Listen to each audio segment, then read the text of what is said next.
তারাও সেখানে রেইনবো 7 তাদের সাথে ফাইট করা স্টার্ট করবে। ডেলা ধীরে ধীরে সামনের দিকে যাচ্ছে। প্রথম নকটা ডেলা বের করেছে। এইম গডকে শুরুতেই পিক অফ করে ফেলা হয়েছে। ইভোস ই স্পোর্টস অনেক বড় বিপদে, মাত্র একটা প্লেয়ার অ্যালাইভ ইভোস থেকে। সে নিজের জীবনটা বাঁচিয়ে সেখান থেকে বেরিয়ে যাওয়ার সর্বোচ্চটুকু চেষ্টা করে যাচ্ছে। ম্যাপের অন্য প্রান্তে ড্রাগন ই স্পোর্টস ভাইটালিটিদের উপরে আক্রমণ করেছে এবং অবজারভেটরির পুরো কন্ট্রোলটা এই মুহূর্তে তাদের কাছে নিয়ে নিয়েছে।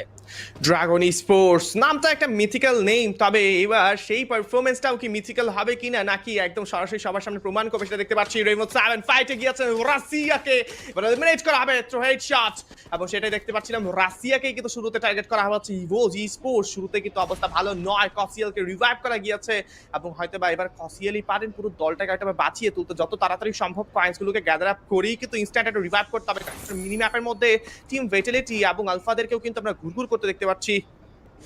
এক্স্যাক্টলি, অবজারভেটরিতে টিম রয়েছে, ওই জায়গা থেকে লঞ্চ প্যাডের ব্যবহার করে সরাসরি কাটালস্তুয়াতে চলে আসা যায়, কিন্তু সেইটা তখন করবে টিম যখন উনি জানবে যে কাটালস্তুয়াতে প্লেয়ার রয়েছে।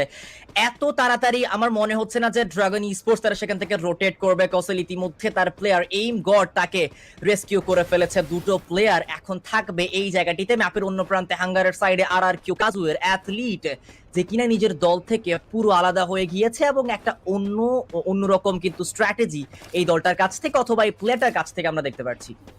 Exactly, and if we talk about the character skills right now, we're gonna see that our RQ18 Jerry Marks using right now আমাদের অস্কার ইউজ করবেন এবং জিআরজি সেফোর রয়েছেন। এবার প্রেশার নেবেন অবশ্যই, শর্ট রেঞ্জের মধ্যে নক করা হবে এখান থেকে। ইয়াসির নক করেছেন এই মুহূর্তে, ড্রাগনের থ্রুতেই ফিনিশটা মেক করা হবে এবং সেখানে নোটিফিকেশন বারটা বা আমাদের ড্যাশবোর্ড যে ফিডটা রয়েছেন সাইডে ইনস্ট্যান্ট কিন্তু ডিক্সকে আবার রিভাইভও করে ফেলা হয়েছে। হোয়াট আউটস্ট্যান্ডিং টিম সিনার্জি সেটা দেখতে পাচ্ছি। তবে আর এই জুনিয়র কেন জানি মনে হচ্ছে যে একটা ফাইট হতে পারে হ্যাঙ্গার আশপাশে, আলফাদের কুড়ে আসতে দেখতে পারবো। তবে ইভোস কসিয়েল অনেক আগে জায়গাটা ছেড়ে দিয়েছেন।